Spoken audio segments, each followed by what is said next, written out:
നടത്തം എന്നത് ലോകത്തിലെ ഏറ്റവും ലളിതമായ വ്യായാമങ്ങളിലൊന്നാണ്. പതിവായി നടക്കുന്നതിൻ്റെ 5 പ്രധാന ആരോഗ്യ ഗുണങ്ങളെക്കുറിച്ച് പറയുകയാണ് വിദഗ്ധർ.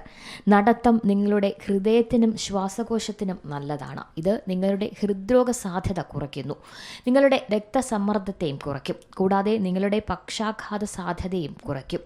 നടത്തം പൊതുവെ നിങ്ങളെ സുഖപ്പെടുത്തുക മാത്രമല്ല, മാനസികാവസ്ഥ വർദ്ധിപ്പിക്കുന്ന എൻഡോർഫിനുകൾ പുറത്തുവിടുകയും ചെയ്യും.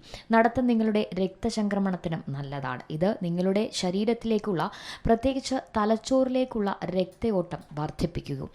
ഇത് അൾഷിമേഴ്സ് രോഗം പോലുള്ള ഡീജനറേറ്റീവ് അവസ്ഥകളെ തടയാൻ നിങ്ങളെ സഹായിക്കും. നടത്തം നിങ്ങളുടെ സന്ധികൾക്കും വളരെ നല്ലതാണ്. ഇത് നിങ്ങളുടെ സന്ധികൾക്ക് ചുറ്റുമുള്ള പേശികളെ ശക്തിപ്പെടുത്താൻ സഹായിക്കും. ചലനം എളുപ്പമാക്കുകയും അസ്ഥികളുടെ വളർച്ച അല്പം വർദ്ധിപ്പിക്കുകയും ചെയ്യും. നടത്തം മികച്ചതാണെങ്കിലും ദിവസവും 10,000 ചുവടുകൾ പൂർത്തിയാക്കുന്നത് അതിലും മികച്ചതാണ്. ഈ ലക്ഷ്യം പൂർത്തിയാക്കുന്നത് ശരീരഭാഗം നിയന്ത്രിക്കൽ, ഹൃദയാരോഗ്യം, മാനസിക ക്ഷേമം എന്നിവ ഉൾപ്പെടെ നിരവധി മാനസികവും ശാരീരികവുമായ ഗുണങ്ങൾ നൽകുന്നുവെന്ന നിരവധി പഠനങ്ങളും തെളിയിച്ചിട്ടുണ്ട്. News desk C Malayalam news. ഏറ്റവും പുതിയ വാർത്തകളും വിശേഷങ്ങളും വിരൽ തുമ്പിലറിയാൻ സി മലയാളം ന്യൂസ് എല്ലാ ഡിജിറ്റൽ പ്ലാറ്റ്ഫോമുകളിലും ലഭ്യം.